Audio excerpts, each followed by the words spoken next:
Okay. The New Zealand government has established / funded a group called the Disinformation Project.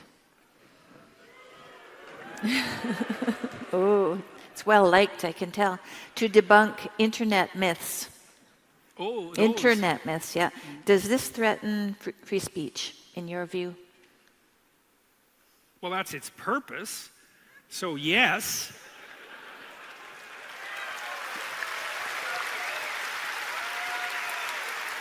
It's such a funny term.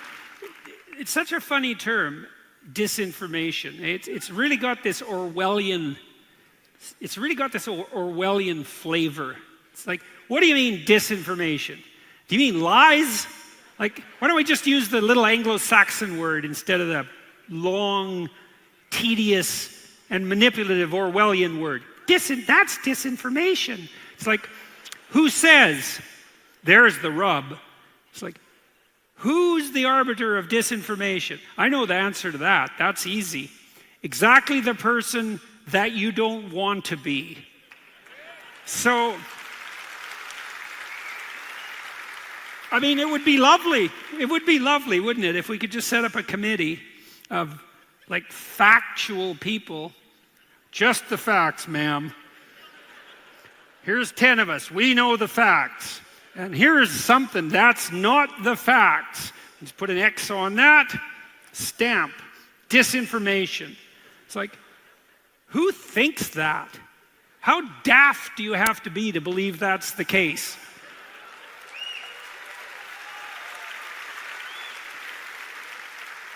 You know, if everybody knows it's a fact, then we don't have to worry about disinformation because everybody knows it's a fact. Imagine there's some dispute about some facts. Well, then not everybody knows the facts. Well, then how do you know who it is that knows the facts? And the answer is, you don't. That's why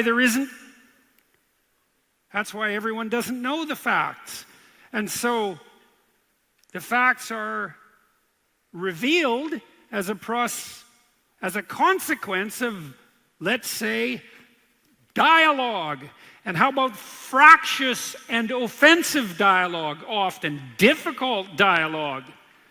It's like, well, I don't like your difficulty. I don't like the difficulty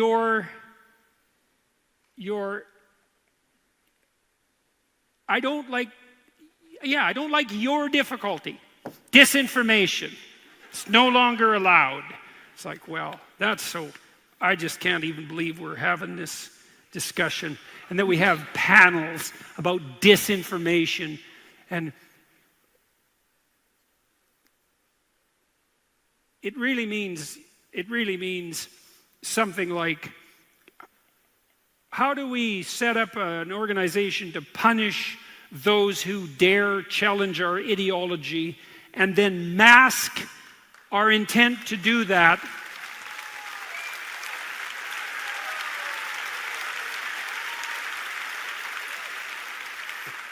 by pretending that we're only motivated by love of the facts?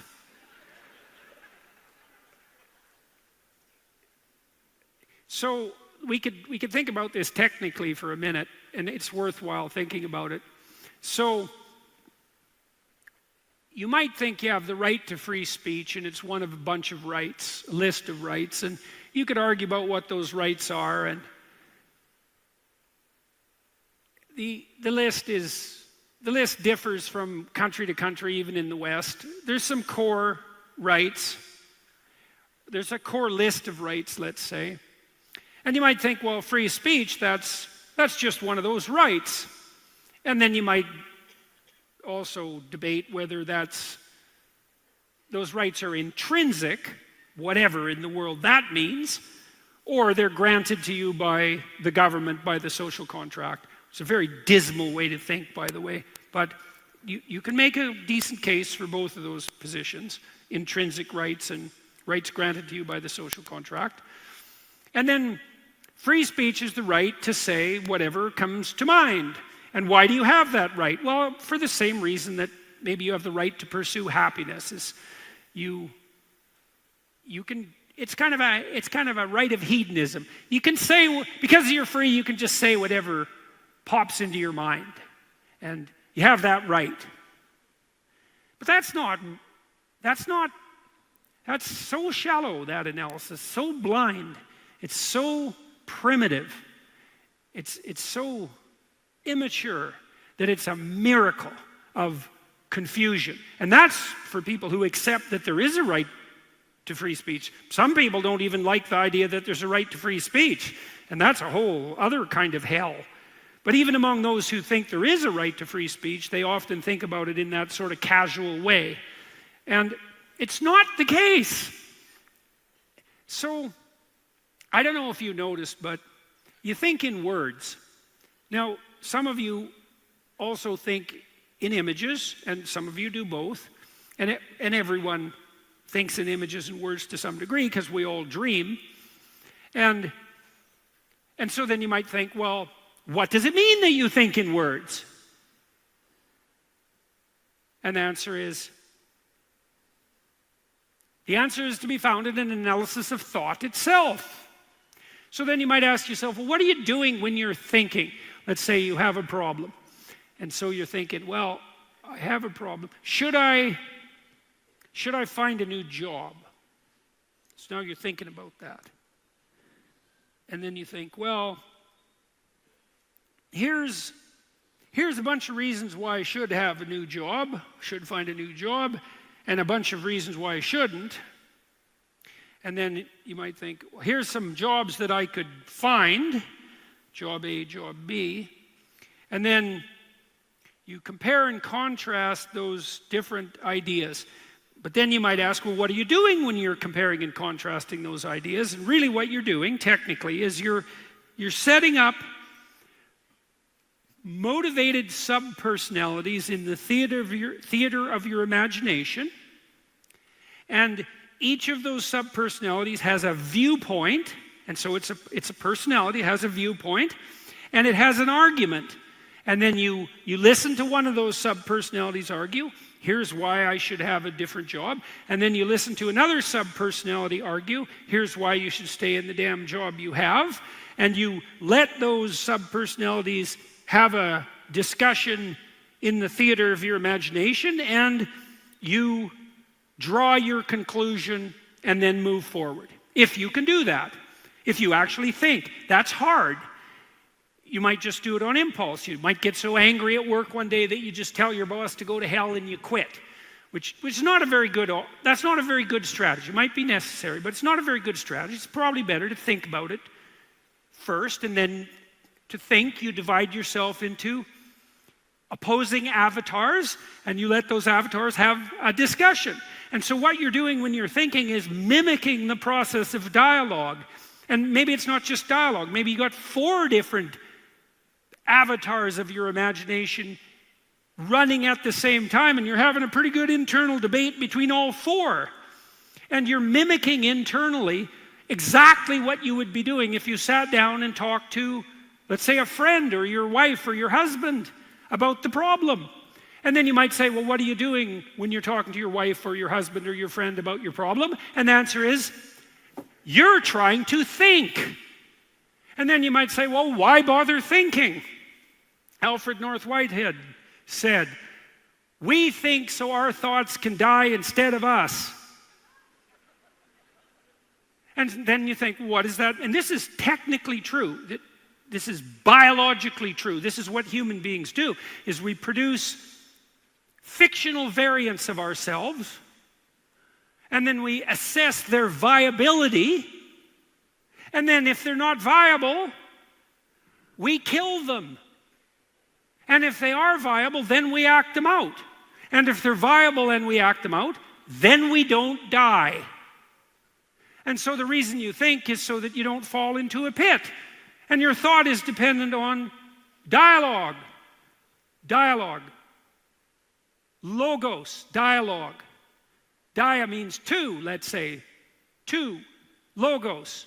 That's the divine word. It's the divine word manifesting itself in the interaction between 2 or more people, even internally. Because thought's just the internalization of that. And so, thought is what allows you to generate new variants of yourself that aren't destined for catastrophic failure. And so then what happens if you interfere with free speech? Well, then people can't think. Well, then what happens? Well, then they die instead of their thoughts. And so that's just not just another right. That's the process by which adaptation itself makes itself manifest. And so then you have people who say, well, we can't have any disinformation, which means I don't want anybody telling me anything I'm ever uncomfortable with. It's like, well, so much for thinking. It's like,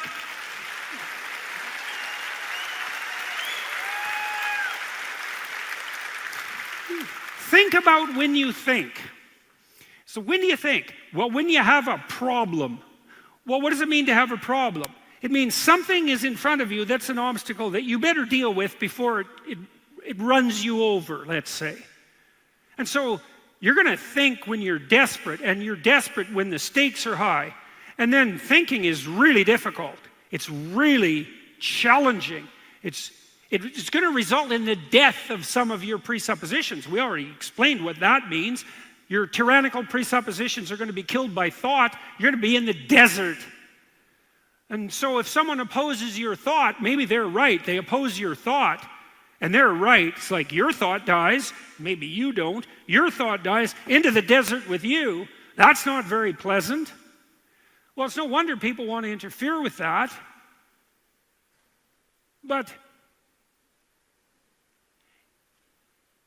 if you don't allow people to speak freely, it isn't allow, because the government doesn't allow that. Governments that don't allow that precipitously collapse. Or they transform themselves into tyrannies, and then they precipitously collapse. This isn't optional. And so, if you don't allow for free speech, if you don't promote free speech, if you don't understand the transcendent value of free speech, then you deny people the opportunity to think, and then they die. And so, I don't care why people justify their interference with that. I don't care what the rationale is. It's like the people who don't want you to think, they are not only your enemy, they are the enemies of themselves.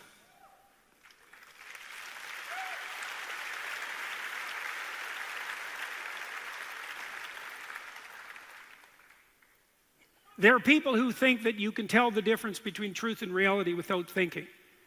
Well, that's disinformation. It's like, it's obvious. It's like, no, it's not. That's why we're talking. It's not obvious. It's not obvious at all. You know, and one of the things I learned as a scientist, this is a horrible thing to learn. If I stumbled across something in one of my research programs and I didn't want it to be true, it was probably true. And so it's even worse in some sense, right? So maybe you're the enemy of disinformation. You might think, well, are you so sure that what you regard as disinformation isn't just a truth that would send you to the desert? Because everyone has that problem. It's like there are unpleasant truths. It's like, yeah, those are the ones that teach you. That's when an unpleasant truth makes itself manifest, you really have something to learn. And it's almost impossible to disentangle those. You know that perfectly well in your own life. I'm sure all of you have swallowed some pretty damn bitter pills.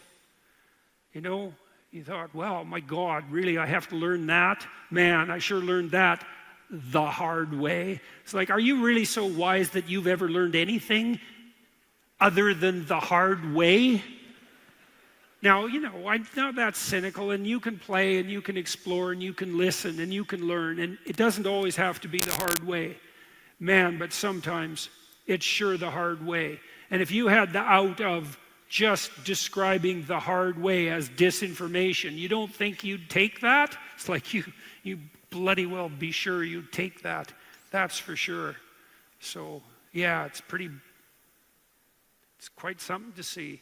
Disinformation. God.